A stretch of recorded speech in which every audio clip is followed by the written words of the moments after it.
Immigration Minister Alex Hawke, thanks for your time. If there wasn't legal action pending, if this case wasn't afoot in the courts, what would you do with the family? Well, on a number of occasions, the family has been on a departure pathway, and that has been injuncted by courts and been interrupted, so they would be required to leave Australia if they had no matters before the government. But today I've made a compassionate decision to obviously reunite the family in Perth and allow them to live in the community while all remaining matters are heard. And once they're heard, you still intend to deport them? Well, there are several matters before me as Minister, and I won't comment on those. They'll be judged and assessed on the merits. But this has been an ongoing matter for several years. And, of course, our strong position on border protection is very clear. That is, no one who came here illegally by boat will be resettled permanently in Australia. You are awaiting the legal action, but you know within your rights as Minister and within your powers, you could intervene right now and grant them a visa if you saw fit.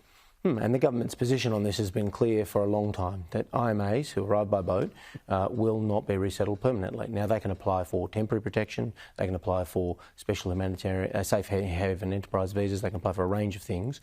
They have done so. This family has applied for temporary protection on a number of occasions. It's been through full judicial and merits review, including the AAT, the Federal Circuit Court, the Federal Court, the High Court, and they've been found not to engage Australia's protection obligations. So I've made a balanced decision today that is compassionate towards the children who are obviously there on Christmas Island with the parents because of the ongoing litigation. There are several factors to weigh up, and on balance it would be better to have them in the community while remaining matters are heard and considered. Are you saying that if you granted them visa and permanent residence, that it would start a flood of boats? Is that your view? Absolutely, yeah. So there are a number of factors, and the government's been clear on setting up a framework that stops people smugglers. And there's a reason we did that, because of the loss of life, because of the cost to Australia, because of the societal cost of unmanaged borders. And there are thousands of people in Australia in the IMA cohort as well. And if it's safe to return home to your source country, Sri Lanka is very safe. The civil war's been over since 2009. People are returning to Sri Lanka from all around the world. But there are exceptional circumstances in this case. Would you recognise that? The fact that they have been so well received and welcomed by the Biloela community that they want them back, that these people have been here well before this government was in office as well. There are exceptional circumstances here. 2 girls born in Australia, as your colleague Barnaby Joyce says. How can you send them back? Well, part of the framework of border protection is to make sure that anyone who arrives by boat, their children do not have an automatic right to have citizenship. They have to have a bar lift. That submission is in front of me, so I can't comment on that for the remaining daughter who has not had that application before.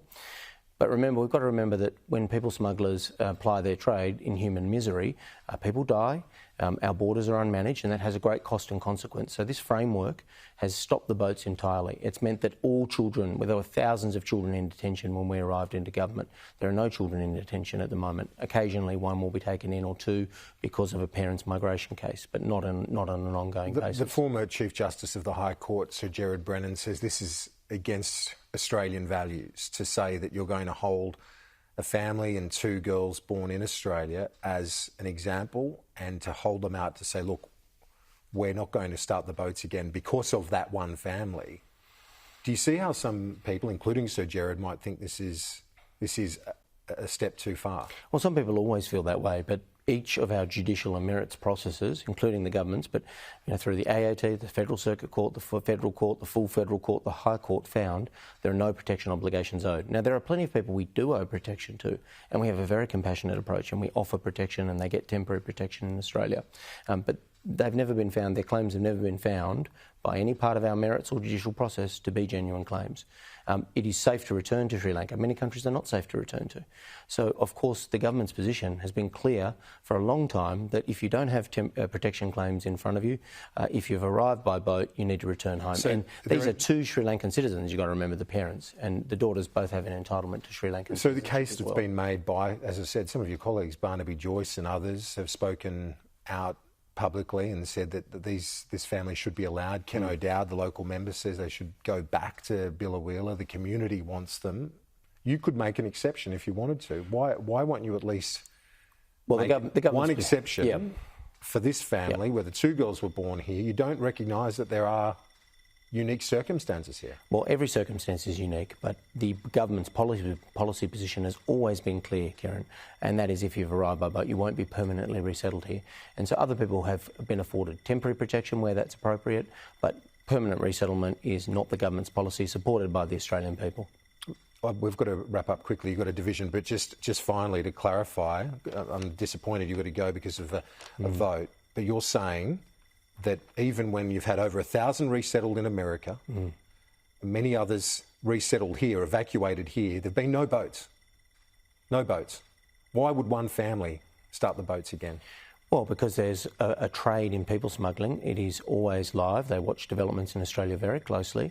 And if anyone is resettled under that system, our advice continues to be that people smuggling trade will restart. But we've had people evacuated here, as I said, to America, to Canada, to Europe. But not resettled permanently, Kieran. Not resettled permanently, and that's the difference. And of course, you know, people have been returning home. A lot of people who've arrived by boat have returned home over the years. Many thousands of people have gone back home. That's the government's policy. If temporary protection is owed, but here it's been found through all of our processes that temporary protection obligations are not owed. There are some live processes I'll need to consider. We'll keep doing that. But a compassionate decision, they'll be in the community with health and education and support services. You said compassionate. It's not really, though, is it? Well, it certainly is. It certainly is. And remember, that all has to be paid for. That's paid for by the Australian people. And so this family will have access to health, education, support services, income. Compassionate would to give them a visa, wouldn't it?